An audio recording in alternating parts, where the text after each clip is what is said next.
শঙ্খ ঘোষ লিখছেন, রাত্রির ভিতরে এসে আরো রাত্রি মিশে যায় যদি, অন্ধকার থেকে যদি জেগে ওঠে আরো অন্ধকার।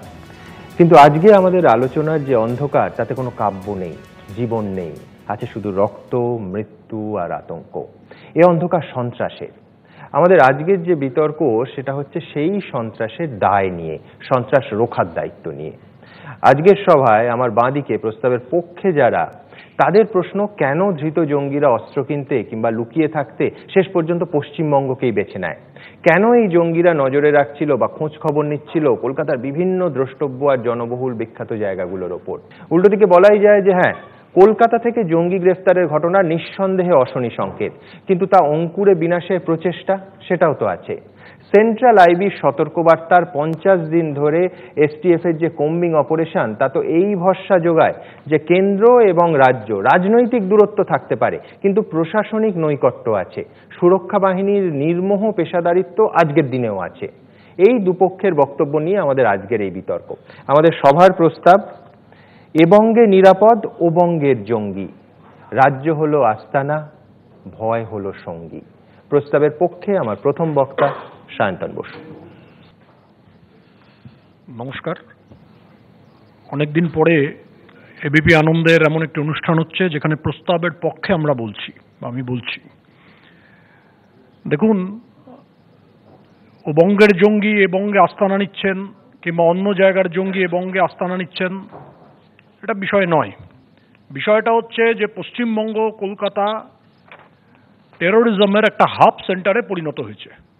অন্য কোনো কিছুর হাব সেন্টার হতে তো পারেনি, কিন্তু যারা ভারতবর্ষকে খণ্ড বিখণ্ড করতে চায়, এমনকি প্রতিবেশী রাষ্ট্রে অশান্তি তৈরি করতে চায়, তারা পশ্চিমবঙ্গকে তাদের নিরাপদ আশ্রয়স্থল হিসেবে বেছে নিয়েছে।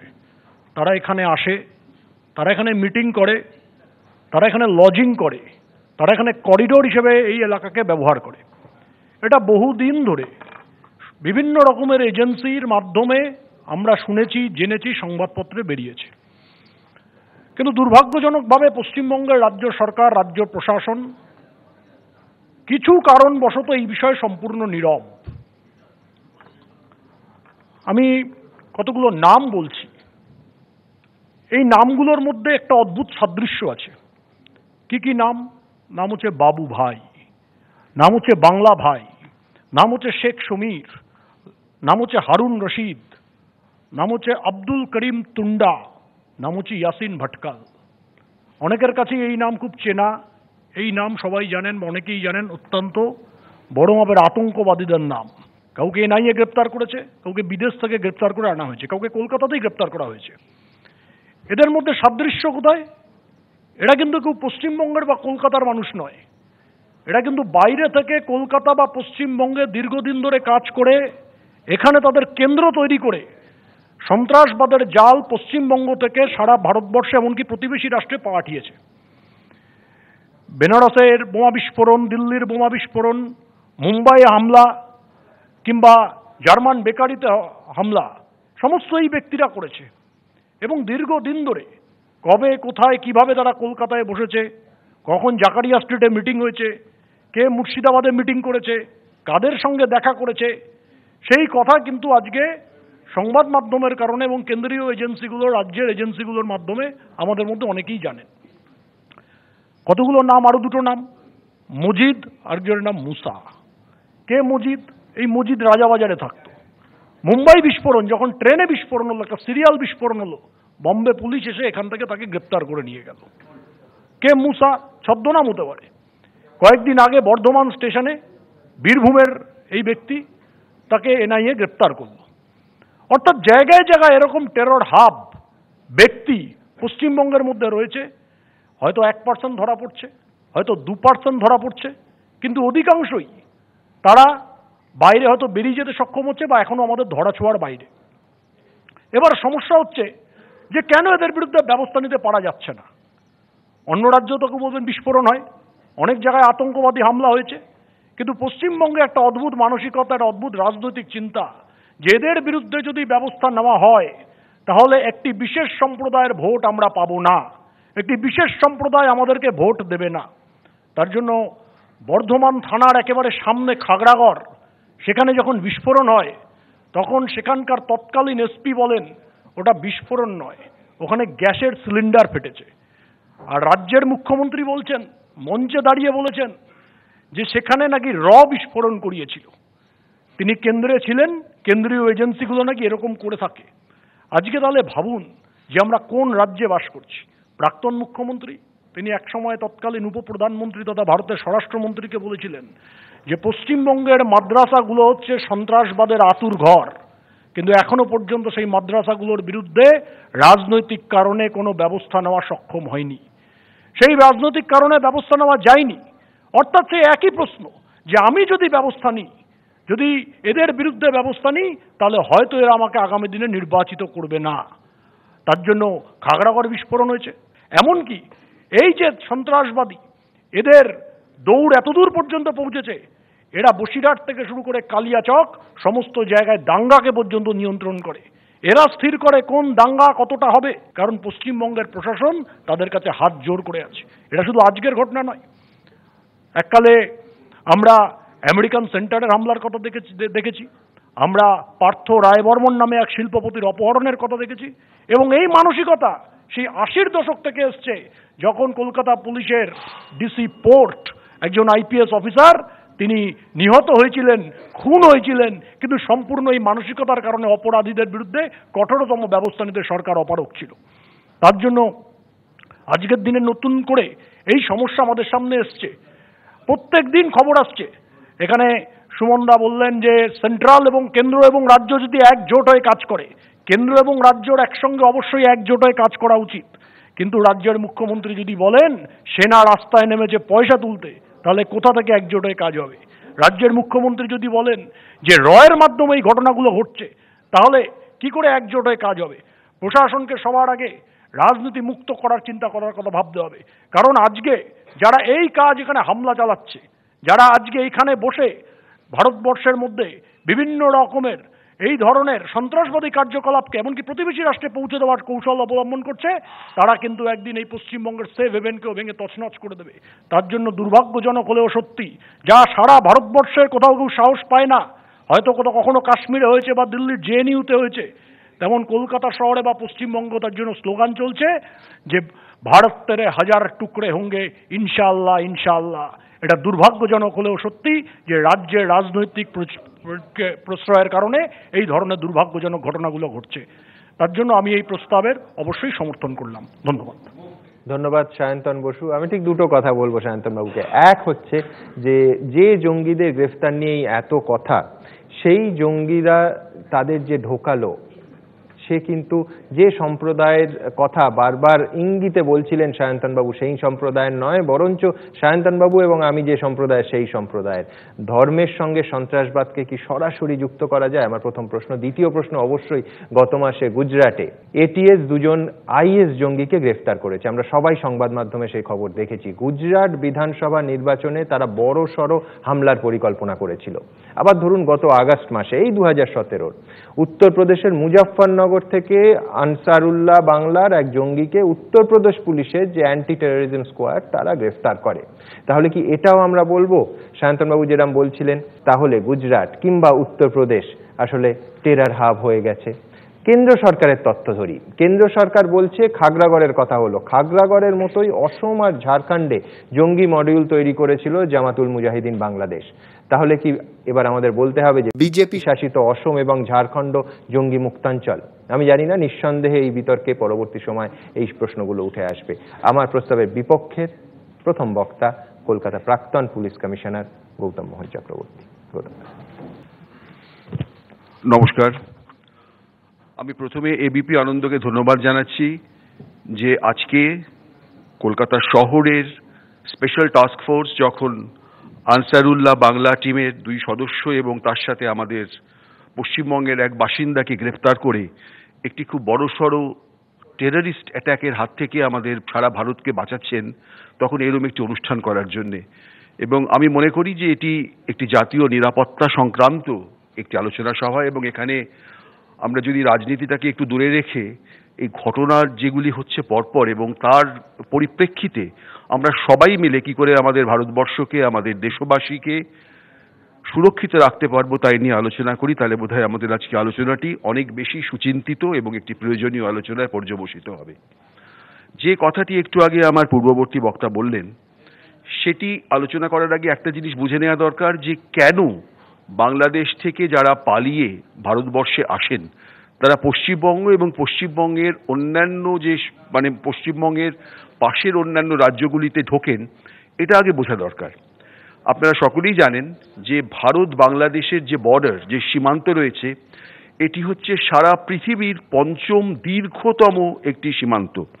4096 কিলোমিটার লম্বা এবং এর সঙ্গে 5টি রাজ্য এর সঙ্গে রয়েছেন, আপনারা সবাই জানেন, পশ্চিমবঙ্গ, আসাম, ত্রিপুরা, মিজোরাম, মেঘালয়। এবং তার মধ্যে অর্ধেকেরও বেশি দৈর্ঘ্য কিন্তু পড়ে পশ্চিমবঙ্গের মধ্যে, 2200 কিলোমিটারের বেশি। এবং আমরা এটাও জানি এই এত বড় যে এত লম্বা যে দীর্ঘ সীমান্ত অঞ্চল, এটিকে প্রোটেক্ট করার জন্য আমাদের যে ব্যবস্থা, এটা কিন্তু একেবারে সুদৃঢ় নয়। কেন নয় সেটাও কিন্তু আলোচনা করার প্রয়োজন রয়েছে। এই জন্যে নয় যে আমাদের এই পুরো বর্ডারটা কিন্তু এখনো কাঁটাতারের বেড়া দিয়ে আমরা সুরক্ষিত করতে পারিনি, অর্ধেকটা হয়েছে, বাকি অর্ধেকটার জন্যে আমরা ঠিক করছি 2019 সালের মধ্যে করব।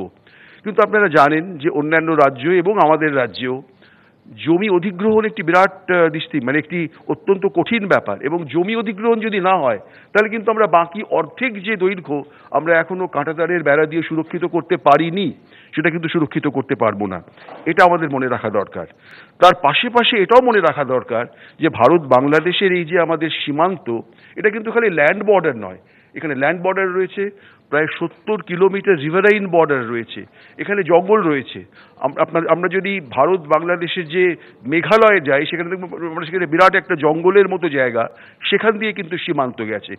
এবং তার পাশাপাশি আমরা যদি পশ্চিমবঙ্গ নিয়ে কথা বলি, আমরা দেখব অনেক জায়গাতেই রয়েছে যেখানে গ্রামগুলি একই গ্রামের পাশাপাশি বাড়ির মানুষ, সেখানে মাঝখান দিয়ে কিন্তু একদিকে ভারতবর্ষ, একদিকে বাংলাদেশ, সেখান দিয়ে কিন্তু আমাদের এই কাঁটাতারের বেলা নিয়ে যেতে হবে। সেটা খুব সহজ কাজ নয়। এবং এই জায়গাগুলোতে প্রচুর মানুষ রয়েছেন, এই মানুষকে ডিসপ্লেস করে সেখানে কাঁটাতারের বেলা দেওয়া অত্যন্ত প্রয়োজনীয়, কিন্তু বলতে চাই যেটা খুব সহজ কাজ নয়।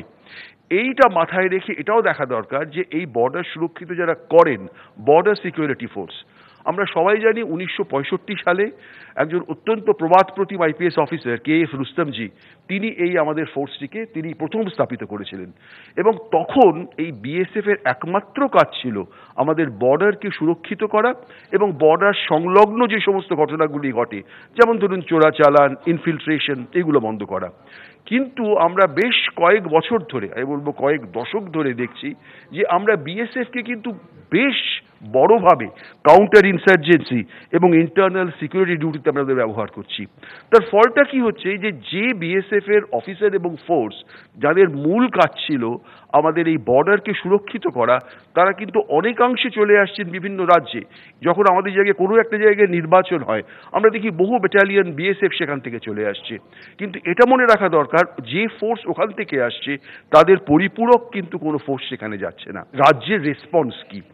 আমি মনে করি যে পশ্চিমবঙ্গের রেসপন্স অত্যন্ত সদর্থক। এবং আজকে আমি তাই বলছি, আজকের এই যুক্তিতর্কের এই অনুষ্ঠানে আমার মনে হয় আমাদের সকলের একসাথে কলকাতা পুলিশকে সাধুবাদ জানানো উচিত যে তারা এই 3 জনকে গ্রেপ্তার করেছেন।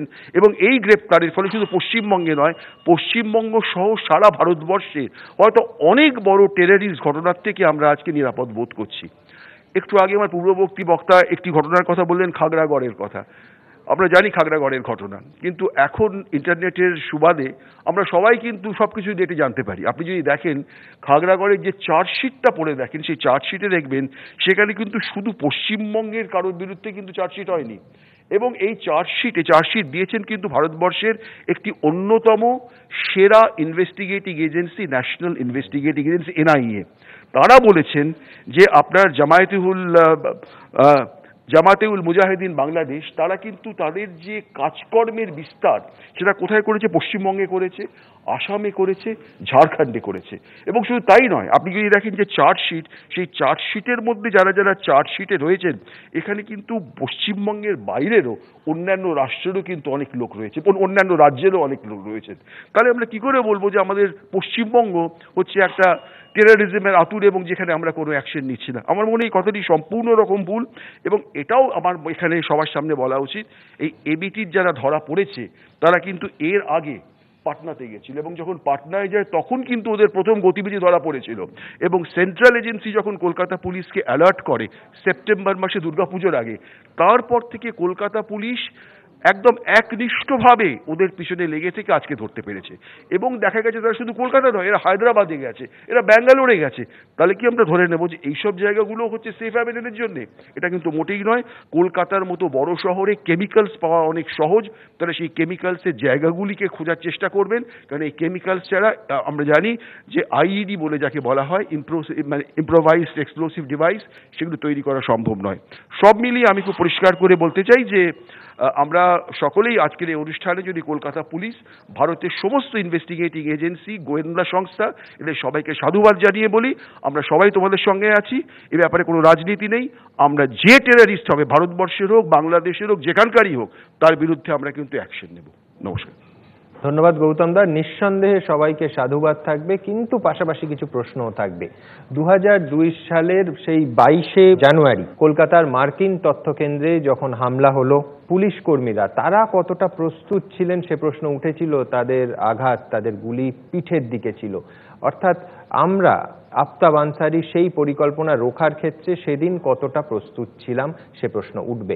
2002 থেকে একটু 2012-এ আসি।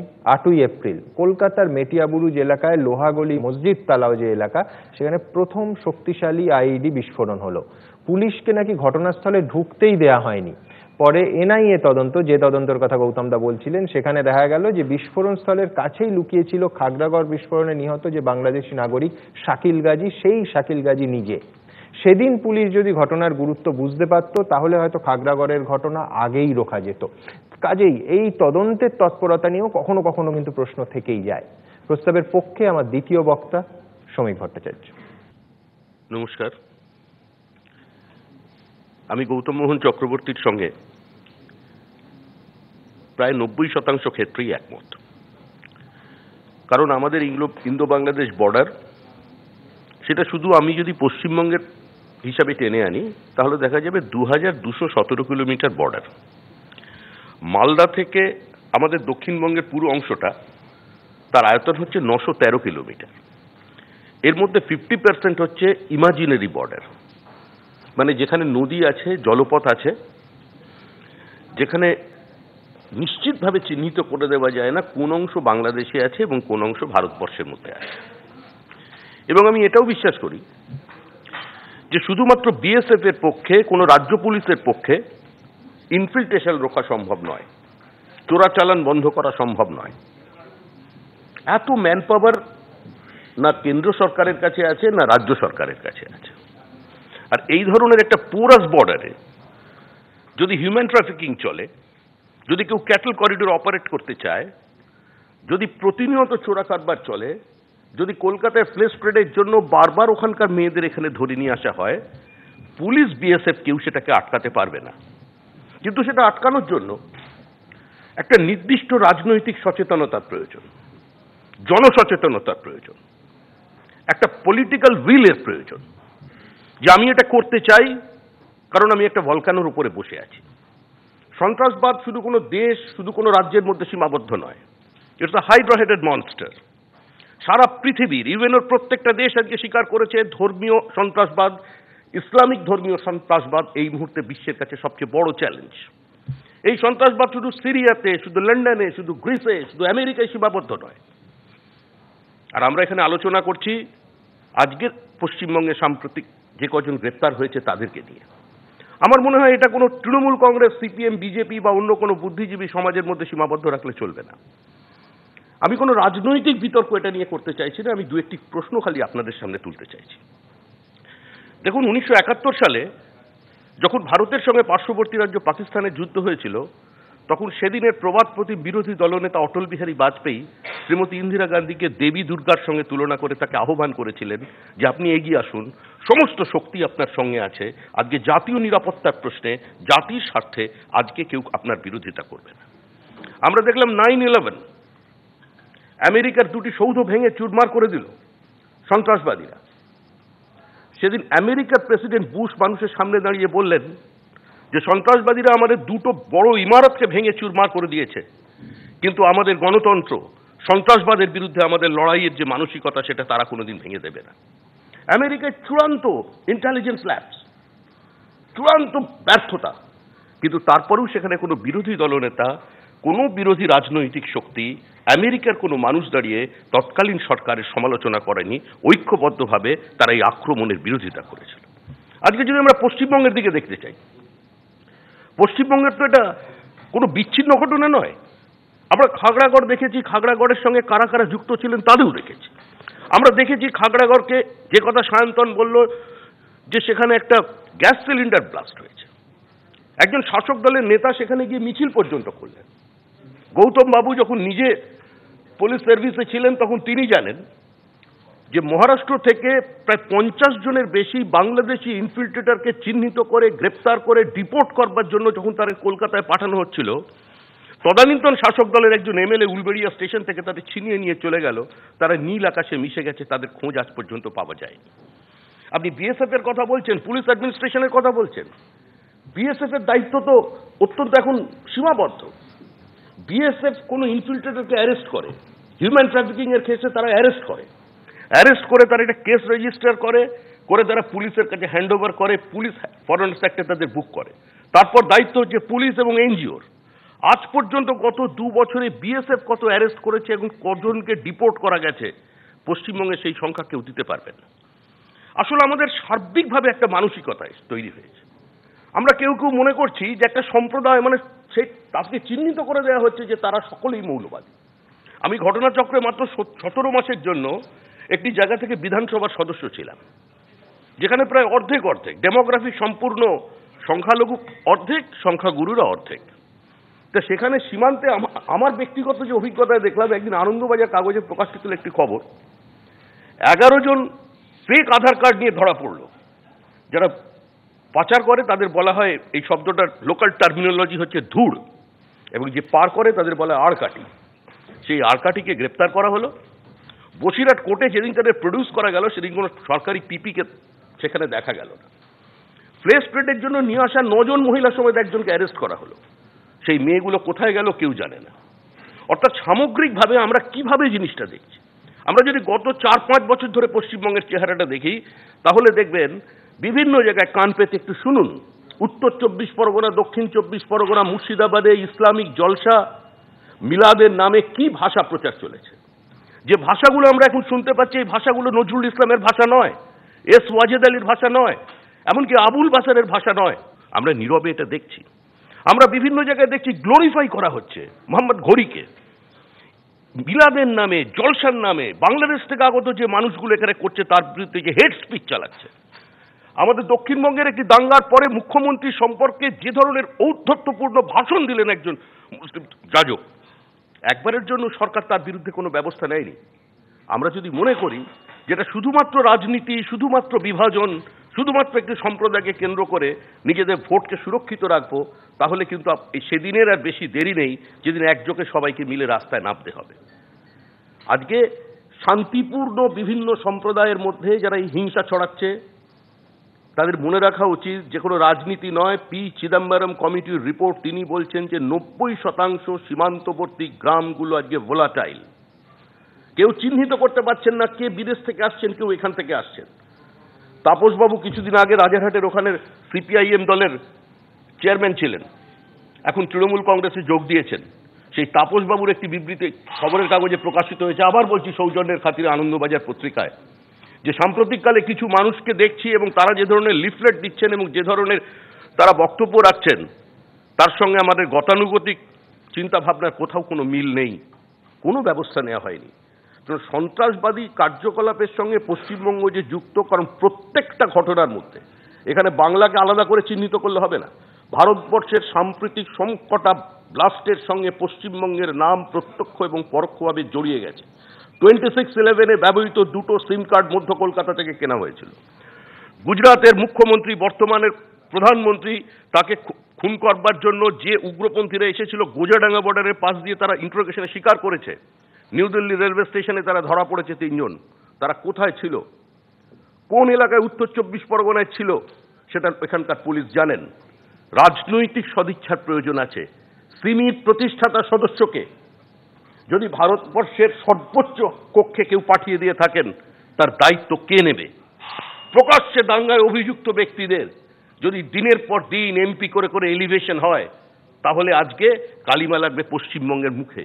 আজকে এর থেকে আমাদের সকলকে বেরিয়ে আসতে হবে। এখানে কোনো রাজনৈতিক বিভাজন নয়। সন্ত্রাসবাদের বিরুদ্ধে সারা বিশ্বের মানুষের সঙ্গে সঙ্গে বাংলার সমস্ত রাজনৈতিক কর্মী, সমস্ত শুভবুদ্ধি সম্পন্ন মানুষ এক থাকবেন এই আশা করি। ধন্যবাদ।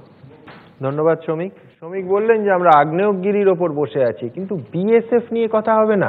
যথার্থই শ্রমিক ভট্টাচার্য বলছেন যে বাংলাদেশের সঙ্গে পশ্চিমবঙ্গের সীমান্তের দৈর্ঘ্য প্রায় 2217 কিলোমিটার, কোনো সংশয়ের জায়গা নেই। কিন্তু জঙ্গি অনুপ্রবেশ বলুন, গরু পাচার বলুন, নারী পাচার বলুন, সাধারণ চোরাচালান, প্রতিদিন ভারত বাংলাদেশ সীমান্তে যে কোটি কোটি টাকার অবৈধ ব্যবসা চলে, তার দায় কি শুধু রাজ্য প্রশাসনের? শ্রমিক আমার থেকেও ভালো জানে, কারণ যে অঞ্চলে সে বিধায়ক ছিল 17 মাস, প্রত্যক্ষ অভিজ্ঞতায় আমি নিশ্চিত খুব ভালো জানে যে বিএসএফ এর দুর্নীতি নিয়ে ভুরি ভুরি সপ্রমাণ অভিযোগ পাওয়া যায়, তার কিছুটা দায়ও তো নিতে হবে। নিঃসন্দেহে এই নিয়ে আমাদের আলোচনা চলবে। বিপক্ষে আমার পরের বক্তা উত্তরপাড়ার তৃণমূল কংগ্রেসের বিধায়ক প্রবীর ঘোষাল। প্রথমেই আমি এবিপি আনন্দকে ধন্যবাদ জানাই যে একটা স্পর্শকাতর এবং সময়োপযোগী একটা বিষয়কে আলোচনায় আনা হয়েছে আজকের এই অনুষ্ঠানে।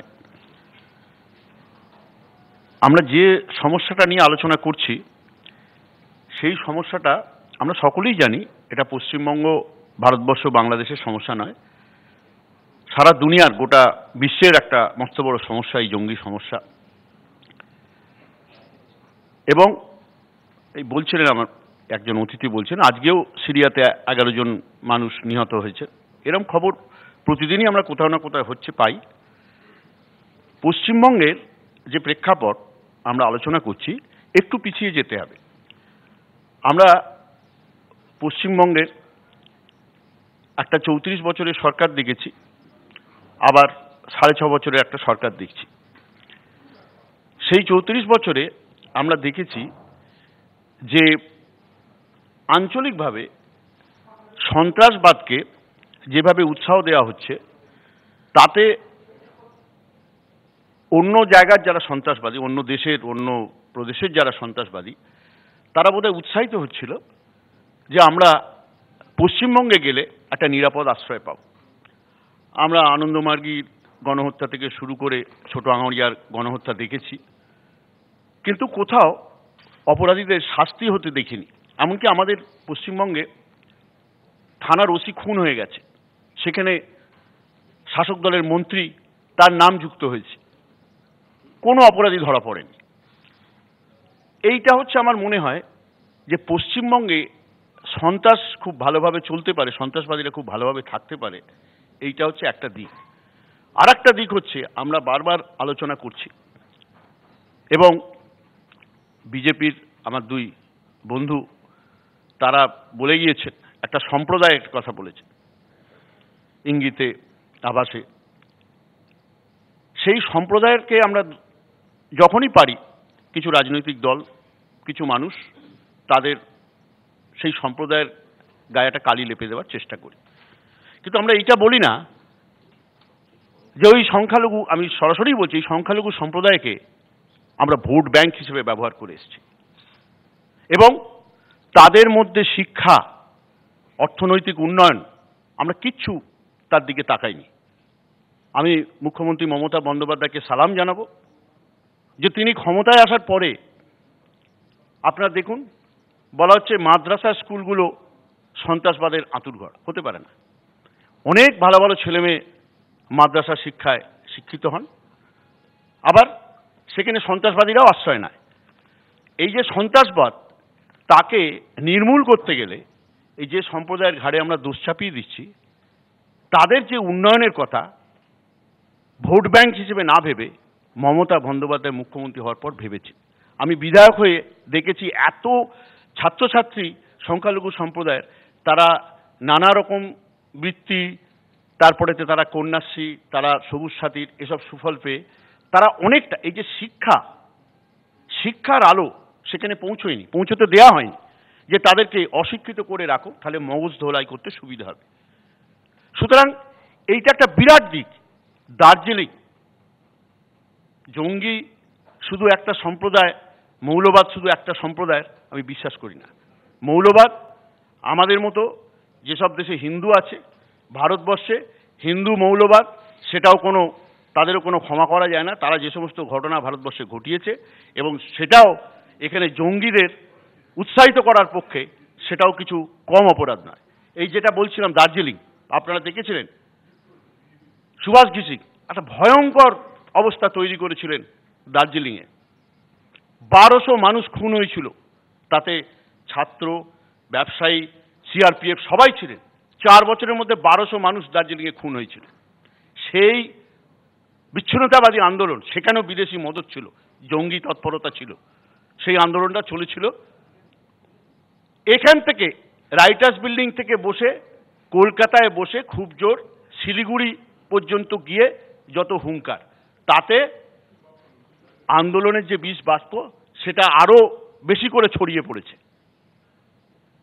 আর আমরা কি দেখলাম, মমতা বন্দ্যোপাধ্যায় মুখ্যমন্ত্রী হওয়ার পর প্রথম তিনি জোর দিলেন দার্জিলিংয়ের উন্নয়ন। এবং আপনারা জেনে রাখুন, 2 বছর আগে একটা প্রশাসনিক বৈঠক হচ্ছিল দার্জিলিংয়ে। আমি সেখানে সাংবাদিক হিসেবে উপস্থিত ছিলাম। সুব্রত মুখোপাধ্যায় মাননীয় মন্ত্রীমশাই গুরুতর অসুস্থ হয়ে পড়েছিলেন, তাকে হাসপাতালে নিয়ে যাওয়া হলো, সরকারি যে হাসপাতাল দার্জিলিংয়ে নিয়ে যাওয়া হলো। সেখানে গিয়ে শুনলাম জাস্ট 8 মাস আগে ওই হাসপাতালে আইসিসিউ চালু হয়েছে। স্বাধীনতার পর দার্জিলিংয়ে কোনো হাসপাতাল, সরকারি হাসপাতাল, বেসরকারি নার্সিংহোমে আইসিসিউ ছিল না। এই উদাহরণটা দিচ্ছি এই জন্যে যে আজকে ওই আপনার বিমল গুরুংয়ের আন্দোলন কয়েক মাসে গুঁড়িয়ে গেল, শুধু দার্জিলিংয়ের মানুষ দেখলো যে উন্নয়নটা এমন একটা বিষয় যে সেই বিষয়টাকে যদি আমরা জোর দিই তাহলে কিন্তু আমরা অনেক জায়গায়, এই যেখানে সন্ত্রাসবাদের লোকেরা বিচরণ করছে, মানুষের মগজ ধোলাই করছে, সেখান থেকে বেরিয়ে আসতে পারবো। দার্জিলিং তার উদাহরণ। আমার কাছে অনেক উদাহরণ আছে যে বর্তমান যে সরকার, তার যে পুলিশ, তারা অত্যন্ত তৎপরতার সঙ্গে বহু ভয়ঙ্কর জঙ্গি যারা বাইরের থেকে এসে এখানে আশ্রয় নিয়েছে তাদের বিরুদ্ধে ব্যবস্থা নিয়েছে। অথচ মার্কিন দূতাবাসে কলকাতায় যখন হামলা হয়েছিল তার কোনো আগাম খবর তো পুলিশ গোয়েন্দারা দিতেই পারেনি। অপরাধ যে সমস্ত হয়েছিল, জঙ্গি তৎপরতা যেসব এখানে হয়েছিল, সেই তৎপরতায় কেন্দ্রীয় সরকারের যে বাহিনী আছে তারা বিশেষ কোনো কাজ করতে পারেনি।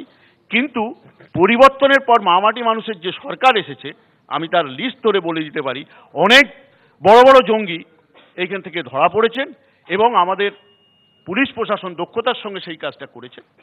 হ্যাঁ, শ্রমিকবাবু বলছিলেন, আমি তার সঙ্গে একমত যে এই সন্ত্রাসবাদকে নির্মূল করতে গেলে দল ও মত নির্বিশেষে সকলকে রাস্তায় নামতে হবে। সেই মানসিকতা যদি আমাদের থাকে তাহলে সন্ত্রাসবাদীরা নিশ্চয়ই পিছু হটবে। জয় হবে জাতীয়তাবাদের, জয় হবে দেশপ্রেমের, এই বিশ্বাস আমার আছে। আমার মনে হয় এখানে যারা অতিথি হিসেবে এসছেন এই প্রস্তাবের পক্ষে এবং বিপক্ষে তারা এই বিষয়ে একমত হবেন। এবং আমি যে আজকের প্রস্তাব, সেই প্রস্তাবকে খণ্ডন করে বলছি যে পশ্চিমবঙ্গে এমন কিছু ঘটনা ঘটেনি যে ঘটনার জন্য সব মানুষকে শঙ্কিত হতে হবে। এটা বিচ্ছিন্ন কিছু ঘটনা এবং এখানে প্রশাসন অত্যন্ত তৎপর। মুখ্যমন্ত্রী প্রত্যেকটা জেলায় গিয়ে প্রশাসনিক মিটিং করছেন, যেটা ভারতবর্ষের কোনো মুখ্যমন্ত্রী আজ পর্যন্ত করেননি। সেখানে গিয়ে যেভাবে প্রশাসনকে তিনি থানার ওসি থেকে আরম্ভ করে এসপিকে যেভাবে নির্দেশ দিচ্ছেন ঘটনা ধরে ধরে, তাতে আমার মনে হয় পশ্চিমবঙ্গে এখন প্রশাসন অনেক চাঙ্গা, অনেক গতিশীল। আমাদের এমন কিছু আতঙ্কিত হওয়ার মতন কিছু ঘটনা ঘটেনি।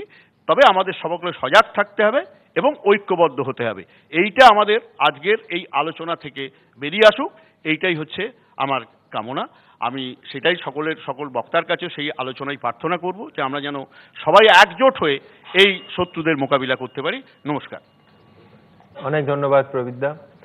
প্রবীরদা বহু দশক আমাদের পেশাতেই ছিলেন, খুব ভালো করে জানেন। শ্রমিককে খানিকক্ষণ আগে আমি বলছিলাম, বিএসএফ শুধু বিএসএফ নয়, স্থানীয় পুলিশ এবং রাজনীতিবিদদের কাছে নিয়মিত এই সীমান্ত চোরাচালানকারীদের কাটমানি পৌঁছে যায়। আর সেই ছিদ্রটা, সেটা লক্ষিন্দরের লোহার বাসরে ছোট্ট ছিদ্রের মতো নয়, অনেক চওড়া, কার্যত দশকের পর দশক ধরে দুর্নীতির রাজপথ। বাংলাদেশ সরকার কেন্দ্রকে জানাচ্ছে যে 2015 সালের তুলনায় 2016 সালে অর্থাৎ 1 বছরের মধ্যে হুজি আর জামাতুল মুজাহিদিন বাংলাদেশের জঙ্গিরা পশ্চিমবঙ্গে অনুপ্রবেশের যে ঘটনা সেটা 3 গুণ বেড়ে গেছে। অন্তত 720 জন জঙ্গি পশ্চিমবঙ্গ সীমান্ত দিয়ে ঢুকেছে। আমরা এই যখন আলোচনাটা চালাচ্ছি, কলকাতা পুলিশ একেবারে সাংবাদিক সম্মেলন করে জানিয়েছে, দুটো ছবি প্রকাশ করেছে যে সেই সাংবাদিক সম্মেলনে এই জঙ্গিদের তাদের যদি সন্ধান দেয়া যায় সেই ক্ষেত্রে তাদের পুরস্কার অবধি ধার্য করা হয়েছে। সুতরাং যে বিষয়টা নিয়ে আমরা আলোচনা করেছি তার তাৎপর্য, গাম্ভীর্য এবং গুরুত্ব নিয়ে বোধহয় কোনো প্রশ্ন উঠতে পারে না। আমার প্রস্তাবের পক্ষে পরের বক্তা নন্দিনী মুখোপাধ্যায়। নমস্কার। আমি শুরু করতে চাই একটা ঘটনা দিয়ে। 2016 সালের 1 জুলাই ওই বঙ্গে হোলি আর্টিজান বেকারি বাংলাদেশে একটা জঙ্গি আক্রমণ ঘটে, যেখানে 22 জন মানুষ, সাধারণ মানুষ মারা যান এবং কিছু জঙ্গি ধরা পড়ে। এটা ঘটনার থেকেও আমার যেখানে বক্তব্য, সেই ধরা পড়েছিল যে জঙ্গি, তাদের মধ্যে একজনের বাবা একটি মন্তব্য করেন, অত্যন্ত শোকার্ত একটি উক্তি, আমার শান্তশিষ্ট ছেলের হাতে বন্দুক তুলে দিল কে? আমি এইখান থেকে শুরু করতে চাই যে জঙ্গি যারা আক্রমণ করছে কাদের স্বার্থে এবং কারা তাদের হাতে বন্দুক তুলে দিচ্ছে। পশ্চিমবঙ্গে আগেকার কথা হয়েছে, আমিও ফিরে যেতে চাই 2007 থেকে 2011 সাল পর্যন্ত একটি অঞ্চল বিশেষভাবে মাওবাদী সক্রিয়তায় প্রতিদিন রক্তাক্ত হতো এবং প্রতিদিন একটি বিশেষ রাজনৈতিক দলের কর্মী এবং সমর্থক তাদের বেছে বেছে খুন করা হয়েছে। 2010 সালে একটা স্ট্যাটিস্টিক্স বলছে এই রকম একটি বিশেষ রাজনৈতিক দলের কর্মী এবং সমর্থকদের মধ্যে 120 জনের বেশি মানুষ খুন হয়েছেন শুধু 2010 সালে। 2011 সালে পশ্চিমবঙ্গের রাজনৈতিক পালাবদল ঘটে, অন্য একটি রাজনৈতিক দল শাসন ক্ষমতায় আসে এবং আমরা দেখতে পাই সেই সময় মাওবাদী নেতা বিক্রম তিনি বাইরে এসে প্রকাশ্যে বলেন যে শাসক দল যারা ক্ষমতায় আসে তাদের সঙ্গে মাওবাদীদের যোগাযোগের যে কথা তিনি বাইরে বলেন। এবং তার সঙ্গে সঙ্গে আমরা এটাও দেখতে পাই 2011 সালের পরে এই জঙ্গি কার্যকলাপ যে সমস্ত মানুষগুলো করত ওই বিশেষ অঞ্চলে, তাদের মধ্যে বেশ অনেকেই ওই শাসক দলের যে পরিসর তার মধ্যে প্রবেশ করে, রাজনৈতিক দলের কর্মী হয় এবং শুধু তাই নয়, তাদের হয়ে নির্বাচনে পরবর্তীকালে প্রতিনিধিত্ব করে এবং জয়ীও হয়। আমি আসলে বলতে চাইছি, গৌতম দা কিছু আগে বলে গেছেন রাজনীতিকে দূরে রাখতে, আমি বলতে চাইছি জঙ্গি যে সমস্ত কার্যকলাপ হয় তার পেছনে 3 ধরনের মদত থাকে, প্রশ্রয় থাকে। একটি হচ্ছে অর্থনৈতিক প্রশ্রয়, যেটা আমি আজকে ঢুকতে চাইছি না যে পরিসরে, দ্বিতীয়ত রাজনৈতিক প্রশ্রয় এবং তৃতীয়ত প্রশাসনিক প্রশ্রয়। এই রাজনৈতিক প্রশ্রয় থেকে আমি আমার বক্তব্য শুরু করেছি। রাজনৈতিক প্রশ্রয় কিন্তু বারবার পশ্চিমবঙ্গে গত কয়েক বছরে আমরা দেখতে পাচ্ছি, যার অবশ্যই উদাহরণ আমি প্রথমে যেটা দিলাম এবং তার পরবর্তীকালে খাগড়াগড় এবং আরো বহু ঘটনা। এই রাজনৈতিক প্রশ্রয়ের আড়ালে এই সমস্ত ঘটনাগুলি ঘটে চলেছে। কোনো সম্প্রদায়ের সীমারেখার মধ্যে এই ঘটনাগুলো সীমাবদ্ধ নয়। প্রবীরবাবু উন্নয়নের অনেক কথা শোনালেন, সেই জায়গায় আজকে ঢুকতে চাইছি না, কারণ আমি শিক্ষাক্ষেত্রে আছি, তো শিক্ষার অঙ্গনে আছি। এই উন্নয়নের কথাগুলো আমরা অনেক ভালোভাবেই বুঝতে পারছি। যারা আমাদের ছেলেমেয়েরা চাকরি টাকরি ইত্যাদি করতে যাচ্ছে তারা কোথায় উন্নয়নের সম্মুখীন হচ্ছে এটা আমরা বুঝতে পারছি। আমি আজকে ঢুকতে চাইছি না। কিন্তু বিমল গুরুংয়ের কথা তুললেন, বলুন তো বিমল গুরুং কার হাত ধরে এসেছিলেন, উঠেছিলেন এবং আজকে দাঁড়িয়ে সেই বিমল গুরুংয়ের পেছনেই প্রশাসন ঘুরে বেড়াচ্ছে এবং বিমল গুরুংকে যে গ্রেপ্তার করার চেষ্টা হচ্ছে, এই পুরো জিনিসটার মধ্যে কোন গল্পটা লুকিয়ে আছে? জঙ্গিদের রাজনৈতিক প্রশ্রয়ের আর একটা দিকও আমরা দেখেছি।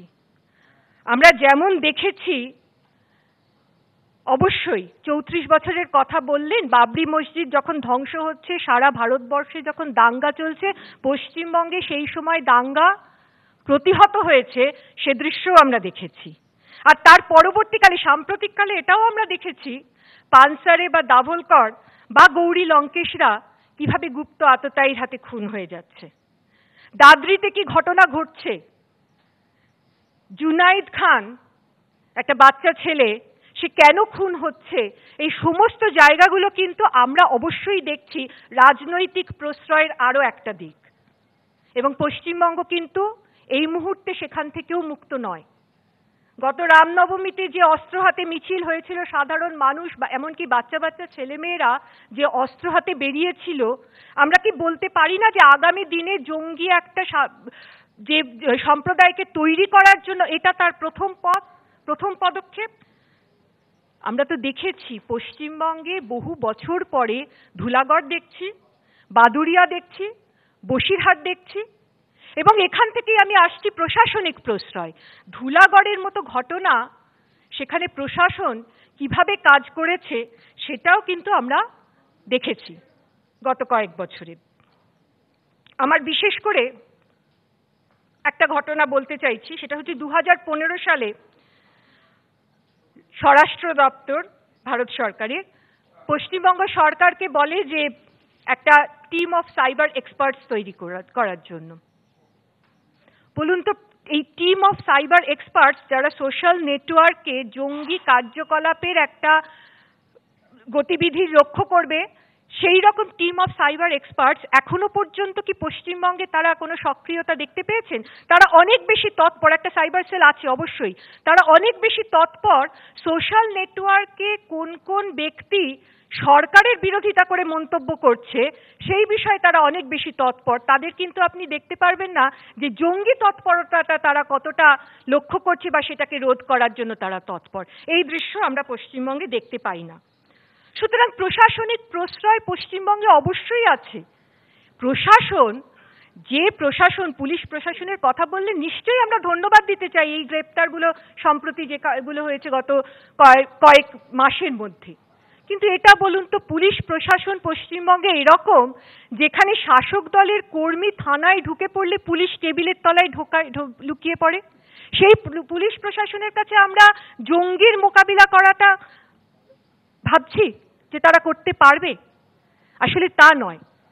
আজকে প্রশাসন এমন একটা পরিস্থিতি তৈরি হয়েছে যে আমার বাড়ির পাশে হরিদেবপুরে সাধারণ মানুষ পিস্তল হাতে একে অন্যকে গুলি করছে। এবং এটা শুধু হরিদেবপুর কেন, কসবায় ঘটছে, তিলজলায় ঘটছে, কলকাতা শহরের বাইরে বিভিন্ন জায়গায় প্রত্যেক দিন আমরা কি খুনের ঘটনা পড়ছি না?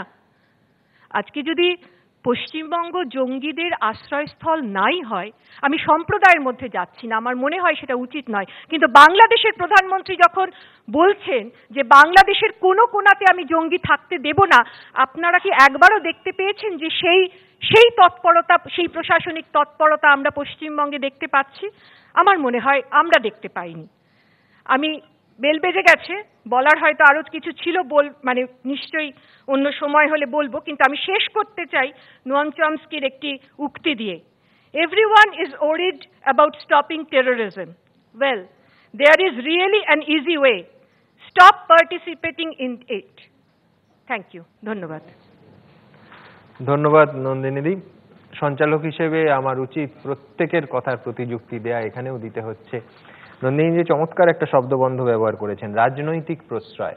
আমি একটু মনে করিয়ে দিই, বামফ্রন্ট জামানায় সীমান্তবর্তী জেলাগুলোয় যারা বিরোধী দল করতেন তাদের সব থেকে বেশি অভিযোগ ছিল এই রাজনৈতিক প্রশ্রয় নিয়ে, যে সিপিএম নাকি সীমান্ত পেরিয়ে বেআইনিভাবে ঢোকা বাংলাদেশিদের রেশন কার্ড দিয়ে নিজেদের ভোটার বানিয়ে নেয়। সত্যি মিথ্যে জানি না, বারবার অভিযোগ ছিল অনেক দশক ধরে। আর পশ্চিমবঙ্গে জঙ্গি আশ্রয়ের ক্ষেত্রে মারাত্মক অভিযোগ ওঠে বামফ্রন্টের আমলে। খাদিমকর্তা অপহরণের অন্যতম চক্রী, আপনাদের মনে থাকবে, মোহাম্মদ জালাল উদ্দিন ওরফে বাবু ভাই জেরায় কবুল করে যে বাংলাদেশ সীমান্ত থেকে 100 কেজি বিস্ফোরক সে ভারতের নানা প্রান্তে ছড়িয়ে দিয়েছে।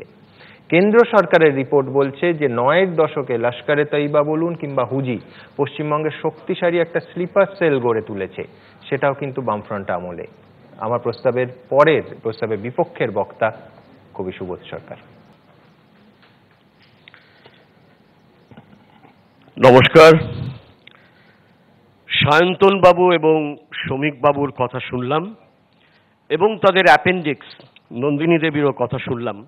শুনে মনে হলো কলকাতা অর্থাৎ পশ্চিমবঙ্গ এই মুহূর্তে একটা আগ্নেয়গিরির ওপর বসে পিকনিক করছে। এই বিতর্ক তার অংশ। এবার আমার কথা হলো যে তাহলে কি দাঁড়াচ্ছে, মানে কলকাতায় কি কাল পরশুর মধ্যেই একটা 26/11 হতে পারে? 26/11 ওই সামনেই। কলকাতার কফি হাউসে কি লাদেনের ছেলে বসে কফি খাচ্ছে আর প্রেসিডেন্সির ছেলেগুলোর সঙ্গে পরামর্শ করছে? কলকাতা ছাড়া পশ্চিমবঙ্গের যে সমস্ত বিশ্ববিদ্যালয়গুলো রয়েছে সেখানে কি দাউদ ঘুরে বেড়াচ্ছে এবং তার লোকেরা ঘুরে বেড়াচ্ছে, পুলিশ ধরতে পারছে না? কলকাতা এত নিরাপদ, এত করিডোর, কোট আনকোট করিডোর বলা হচ্ছে, এমন একটা করিডোর, নিরাপদ করিডোর যে হাফিজ ছাড়া পেয়েই আমার মনে হয় টালিগঞ্জ মেট্রো স্টেশনের সামনে এসে ছদ্মবেশ নিয়ে নিম পাতা বিক্রি করবে। কেউ জানতে পারবে না, পুলিশ জানতে পারবে না, লালবাজার জানতে পারবে না, কেন্দ্রীয় গোয়েন্দা দপ্তরগুলো কেউ কিচ্ছু জানতে পারবে না। কিন্তু আমরা সারাক্ষণ বলে যাব যে আমরা সবচেয়ে নিরাপদ একটা করিডোর তৈরি করে দিয়েছি জঙ্গিদের জন্য, এবং যে জঙ্গিরা ঘন ঘন চলে আসছে এবং তাদেরকে কেউ ধরতে পারছে না। ওই সম্প্রতি 1-2 ধরা পড়েছে, বাকি ওদের কথা শুনে মনে হলো আগ্নেয়গিরিটা আছেই। এবং সবচেয়ে আমার যেটা মনে হয়, এমনকি এও শুনেছি, সেটা এখানে না, একটু বাইরে, সেটা হচ্ছে যে গলিতে গলিতে কলকাতার বা পশ্চিমবঙ্গের গলিতে গলিতে নাকি জঙ্গিরা, সেটা যে একদম হয় না তা নয়, কিন্তু কথা হচ্ছে 2-1 ধরা পড়ে ঠিকই, এবং 2-1 মাসিমাদের কাছ থেকে ছদ্মনাম নিয়ে বাড়ি ভাড়া নেয়, মাসিমা পিসিমা এদের কাছ থেকে, এবং তারপরে দেখা যায় যে তারা গলিতে গলিতে ছড়িয়ে পড়েছে, এবং গলিতে গলিতে রাস্তায় রাস্তায় যারা ক্রিকেট খেলে, যারা এক্কা দোক্কা খেলে, তারা সব একটা মানব বোমা। এই যে একটা ধারণা দেওয়া হচ্ছে ওই দিক থেকে, এই ধারণাটা আমার মনে হয় এই ধারণাটা ওদের পাল্টানোর সময় এসেছে এবং নিশ্চয়ই সেটা পাল্টাবে। আর একটা কথা, এই ধারণা তো কেউ পাল্টে দিতে পারে না, নম চমস্কিও পারবে না। সবাই যে যার মতো কোটেশন দিয়ে যাবে, যে যার মতো বলে যাবে, কেউ কোনোদিন ধারণা পাল্টে দিতে পারবে না। শুধু আমি একটা তথ্য দিই, সেটা হচ্ছে যে হায়দ্রাবাদ, মুম্বাই, কাশ্মীর, দিল্লি, কোনো সন্দেহ নেই যে জঙ্গিদের পিতৃভূমি হয়ে উঠেছে বেশ কিছুদিন হলো, এবং সেই পিতৃভূমি হয়ে উঠেছে একটা মারাত্মক কার্বন কলের মতো, একেবারে সেফটি। আমার তো মনে হয় সেই তুলনায় কলকাতা হয়তো একটা ব্রণ, একটা ফুসকুড়ি। কিন্তু কথা হলো, অবশ্যই আমি বলবো সেটাকেও মোকাবিলা করা দরকার, কেননা এও তো সত্যি যে এমনকি একটা ফুসকুড়ি থেকেও ক্যান্সার হতে পারে, এবং সেটা অঙ্কোলজিস্টরা বলেও থাকে। সুতরাং এই যে ইতিমধ্যেই যে আমি অত্যন্ত গর্বের সঙ্গে একজন নাগরিক হিসাবে আমি বলবো, যেভাবে উন্নয়ন হয়েছে পশ্চিমবঙ্গে গত 6 বছর, সেই উন্নয়ন একটা অবশ্যই যে কোনো রকম জঙ্গি মোকাবিলা করার একটা সবচেয়ে বড় পথ হচ্ছে উন্নয়ন। সেটা আমেরিকায় হোক, আমেরিকারও উন্নয়ন প্রয়োজন আছে, মানসিক এবং অন্যান্য উন্নয়ন প্রয়োজন আছে। আর্থিক সমস্ত উন্নয়নের দিক থেকে আমার মনে হয় যেভাবে গত 6 বছর মমতা বন্দ্যোপাধ্যায়ের নেতৃত্বে প্রশাসন যেভাবে কাজ করেছে, জেলায় জেলায় যেভাবে কাজ করেছে, প্রত্যন্ত গ্রামগঞ্জ যেভাবে পাল্টে গিয়েছে, আমার মনে হয় জঙ্গিদের পক্ষে এসে সেই সব জায়গায় বাড়ি ভাড়া নিয়ে, বিশেষ করে বাংলাদেশি জঙ্গিদের পক্ষে, যাদের বাংলা শুনলেই যে পাড়ার লোক বুঝতে পারে, আমার মনে হয় এই একটা জায়গায় নতুন একটা, যেটা 34 বছরে হয়নি, নতুন একটা জায়গা তৈরি হয়েছে। অর্থাৎ এই জায়গাটাকে আমি বলবো যে একটা অত্যন্ত পজিটিভ একটা জায়গা। আরেকটি কথা আমি বলতে চাই, যেটি গৌতমদা প্রথম দিকেই বলেছিলেন, সেটা হচ্ছে এই যে 2017 কিলোমিটার বর্ডার, যেটা স্পোরিয়াস বর্ডার, যেটা খোলা বর্ডার, ওদিকে রান্নাঘর, এদিকে শোবার ঘর, বা এদিকে শোবার ঘর ওদিকে রান্নাঘর, এরকম অজস্র জায়গায় আছে। তো এই যে একটা দীর্ঘ একটা বর্ডার, সেই বর্ডার দিয়ে কি যায় আর কি যায় না, মানুষ, গরু, ড্রাগ, মহিলা, অস্ত্র এবং স্বয়ং ভগবান, সবকিছুই পাচার হচ্ছে সেখান দিয়ে। তো এই পাচার যে ব্যবসা, এই ব্যবসাটাকে ঠিকমতো যদি বিএসএফ যেটা বলা হয়েছে ইতিমধ্যে যদি কন্ট্রোল না করে, সেখানে যদি আসলে একেবারে শস্যের মধ্যে ভূত থাকে, সেখানে তো কেন্দ্রীয় সরকারকে সম্পূর্ণভাবে দেখতে হবে। এর দায়িত্ব তো নবান্নের চাইতে 10 গুণ বেশি দিল্লির। সাউথ ব্লককে চিন্তা করতে হবে এটা নিয়ে। এই চিন্তাটা না করলে কিন্তু হবে না। আমি দোষ দিচ্ছি না কাউকে, কিন্তু এটা পরিষ্কার যে এই বর্ডারকে যদি ঠিকমতো, সেখানকার ক্রাইসিসটাকে যদি ঠিকমতো অ্যাড্রেস করা না যায়, তাহলে এটা কিন্তু থাকবেই। এটা বারবার আসবে, বারবার ঢুকবে। এই একটা জায়গা কিন্তু ভয়ঙ্কর একটা জায়গার চেহারা নিয়েছে। আরেকটি কথা, তাতে হচ্ছে ধরুন মুম্বাই হামলার মূল চক্রী হাফিজ সৈয়দকে তো মাঝে মাঝে ইসলামাবাদ গৃহবন্দী করে আমেরিকাকে দেখায়, দেখো আমরা গৃহবন্দী করেছি। কিন্তু একটি সংবাদ সূত্র জানাচ্ছে কোর্ট কাশ্মীরের মাটিতে ভাইপো হত্যার বদলা নিতে কেন্দ্রীয় মন্ত্রীদের নিশানা করছে জৈশ-ই মোহাম্মদ প্রধান মাসুদ আজহার। এই অপারেশন নিখুঁতভাবে সম্পন্ন করতে তারা হাত মিলিয়েছে হাফিজ সৈয়দের লস্করি তৈবার সঙ্গে। এই তথ্য, এই সংবাদ সূত্র যদি সর্বাংশে সত্য হয়, তাহলে সেটা ভয়ঙ্কর। আমি বলবো কেন্দ্রীয় সরকারকে অনেক বেশি এই বিষয়ে মনোযোগ দিতে হবে, অনেক বেশি তৎপরতা দিতে হবে। সারাক্ষণ পশ্চিমবঙ্গ হচ্ছে নিরাপদ করিডোর জঙ্গিদের জন্য, এই কথাটা বারবার না বলে একেবারে যে ভয়ঙ্কর একটা থ্রেট এই মুহূর্তে, এবং সেটা কি হতে পারে, আমি যে সংবাদ সূত্রটা আপনাদের দিলাম সেইটা যে কি ভয়ঙ্কর চেহারা নিতে পারে সারা ভারতবর্ষ জুড়ে। সুতরাং ভারতবর্ষের কোন একটা জায়গায় এরকম দুর্ঘটনা ঘটলে, এরকম জঙ্গি আক্রমণ করলে, আমি একজন পশ্চিমবঙ্গবাসী হিসেবে, ভারতবাসী হিসেবে পীড়িত বোধ করব এবং রীতিমতো উদ্বেগের মধ্যে আছি। শেষ আমার একটা কথা, বারবার যেহেতু সায়ন্তন বাবু এবং বিশেষ করে শ্রমিকবাবু বললেন, ওদের উদ্দেশ্যেই আমি বলি, একটা এই মুহূর্তে চারপাশে যত রকমের জঙ্গিহানা আছে ভারতীয় উপমহাদেশে এবং ভারতবর্ষে, সবচেয়ে বড় জঙ্গিহানাটার নাম হচ্ছে ডিমনিটাইজেশন। সেটাকে আগে আপনারা সামলান, তারপর পশ্চিমবঙ্গের নিন্দা করবেন। ধন্যবাদ। ধন্যবাদ সুবোধদা। না, সত্যি সত্যি অন্তত আমাদের কাছে এরকম কোনো খবর নেই যে কফি হাউসে বসে লাদেনের পুত্র কফি খাচ্ছে, কিন্তু উদ্বেগের যে কারণ আসছে এটা নিয়ে কি কোনো সংশয় আছে? আমি একটু সুবোধদাকে মনে করিয়ে দিই যে লস্কর জঙ্গি আব্দুল করিম টুন্ডা কিংবা ইন্ডিয়ান মুজাহিদিনের অন্যতম প্রতিষ্ঠাতা ইয়াসিন ভাটকাল দীর্ঘদিন পরিচয় গোপন করে আমাদের এই শহর কলকাতাতেই লুকিয়েছিল, কফি খেয়েছিল কিনা জানি না। কেন্দ্রের রিপোর্ট বলছে যে প্রত্যক্ষভাবে জামাত মডিউলের সঙ্গে যুক্ত অন্তত 450 যুবক, তাদের ভেতরে অধিকাংশ কিন্তু পশ্চিমবঙ্গের বাসিন্দা। পশ্চিমবঙ্গ থেকে যে জঙ্গি গ্রেফতার হলো মুসা, অবশ্যই কৃতিত্ব যারা গ্রেফতার করেছেন তাদের জেরা করে কিন্তু আইএস যোগাযোগ একেবারে স্পষ্ট হয়ে গেছে। নিঃসন্দেহে এই তথ্যগুলো যখন যে কোনো নাগরিকের কাছে আসে উদ্বেগের সৃষ্টি করে। প্রস্তাবের পক্ষে আমার পরের বক্তা ব্রিগেডিয়ার দেবাশিস দাস। নমস্কার। মঞ্চে বসে থাকা বিশিষ্ট অতিথি, মঞ্চের বাইরের বিশিষ্ট অতিথি, আমি প্রায় শেষের দিকে বলছি, কিন্তু শেষ কথাটা আমি বলছি না। আমি আমার বক্তব্য রাখবো এই আজকের যে বিষয়, এ বঙ্গে নিরাপদ, ও বঙ্গের জঙ্গি, রাজ্য হলো আস্তানা, ভয় হলো সঙ্গী, তার পক্ষে রাখবো। তার আগে আমি বলে দিতে চাই, আমার একটা বিশেষ সুবিধা আছে বেশিরভাগ অন্যান্য বক্তাদের থেকে, যে আমি কোনো রাজনৈতিক দলের পতাকার নিচে বা কোনো রাজনৈতিক ব্যক্তিত্বের নিচে কাজ করি না, এবং আমার জীবনের আমি 30 বছর জঙ্গি দমন করেছি এবং পৃথিবীর বহু জায়গায় গেছি জঙ্গি দমনের ব্যাপারে শিক্ষা দিতে, এবং ভারতবর্ষেরও বহু জায়গায়।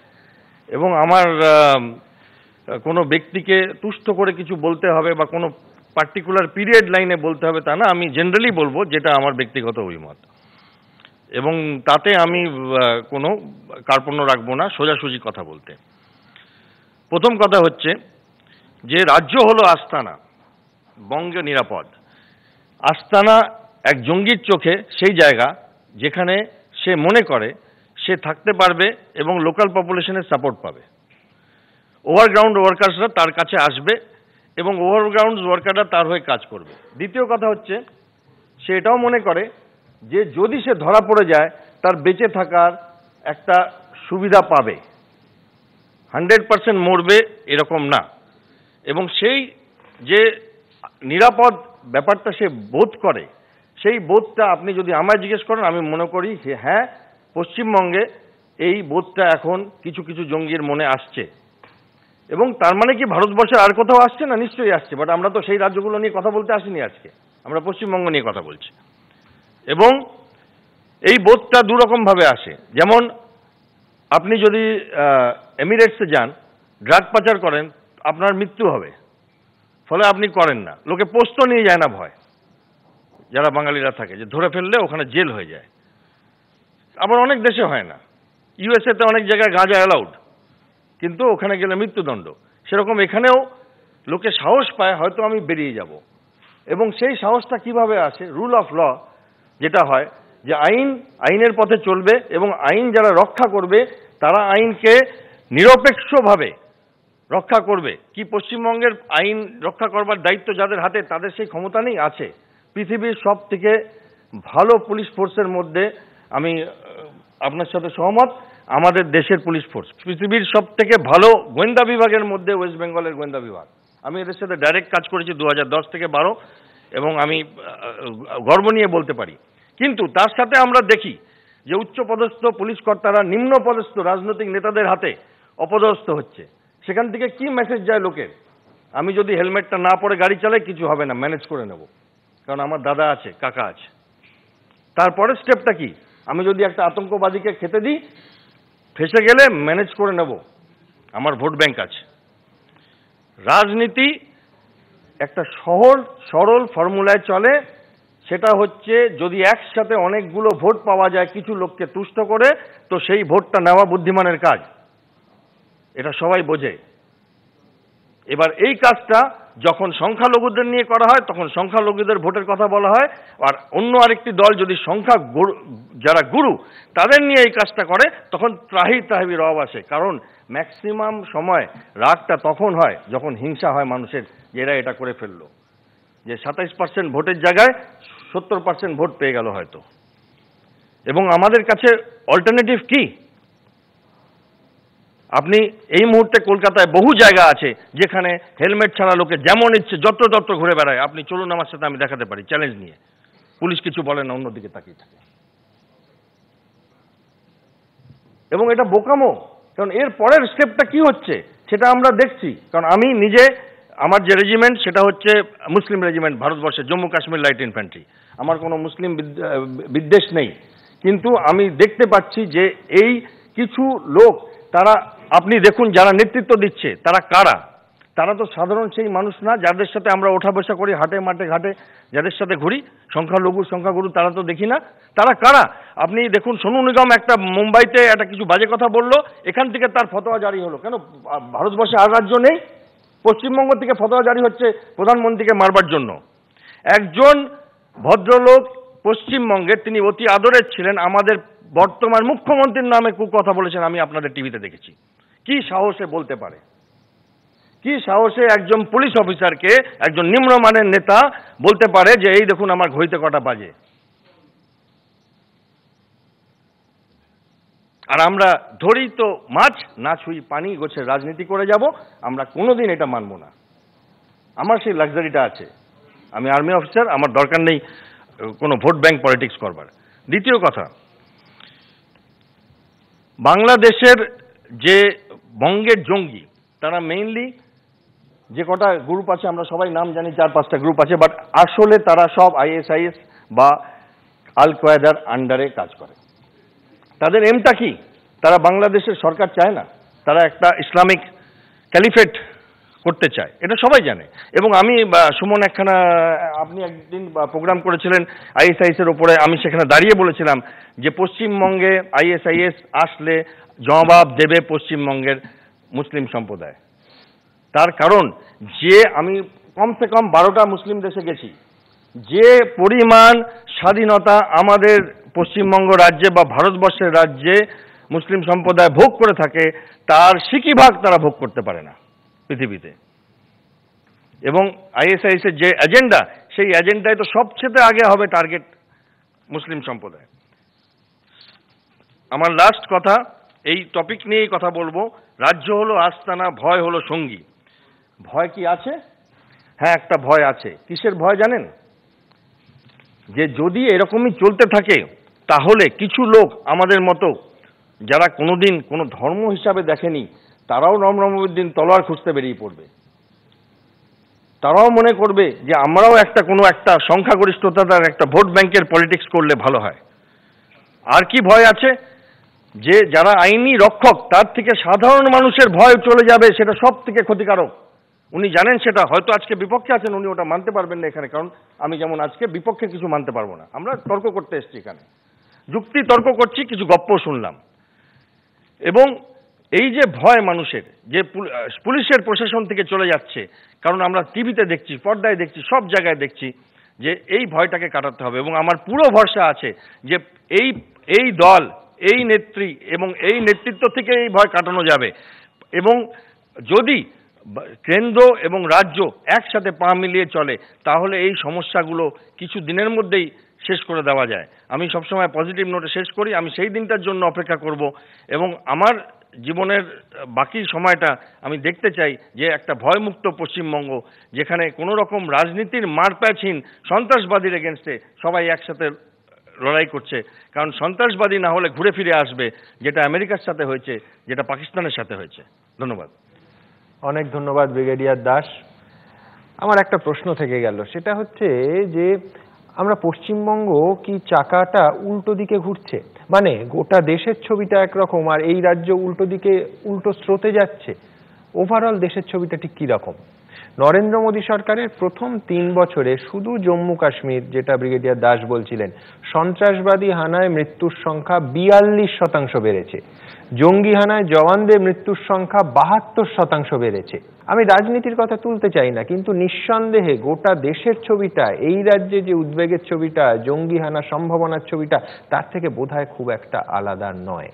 আমার প্রস্তাবের বিপক্ষের শেষ বক্তা সুজাত ভদ্র। আমার প্রথম বক্তব্য যে প্রস্তাবনার ভিত্তি কি, আমি কেন সমর্থন করব? এ রাজ্যে হোক, অন্য যে কোনো রাজ্যে হোক, জঙ্গির আতঙ্কে মানুষ আতঙ্কিত হয়ে আছে। এটি একটি বিশেষ ইন্টেলিজেন্স এজেন্সির কিছু তথ্য। আমরা অনেক বড় প্রেক্ষাপটে দেখেছি যে weapons of mass destruction Saddam Hussein নাকি রেখেছিলেন, তার জন্য ইরাক আক্রমণ করা হয়েছিল। ওটা খুঁজেও পাওয়া যায়নি। পরপর রিপোর্টের পর রিপোর্ট বেরিয়েছে যে ওটা সম্পূর্ণ গুলতাপ্পি, এবং সেটাকে ধরে একটা দেশকে ধ্বংস করে দেওয়া হয়েছিল। আমরা দেখেছি যে বহু বছর ধরে, 10, 15, 16 বছর ধরে রোহিঙ্গারা ভারতের নানা স্থানে আছে। হঠাৎ মনে হলো রোহিঙ্গাদের আমরা ঢুকতে দেবো না, তাড়াবো।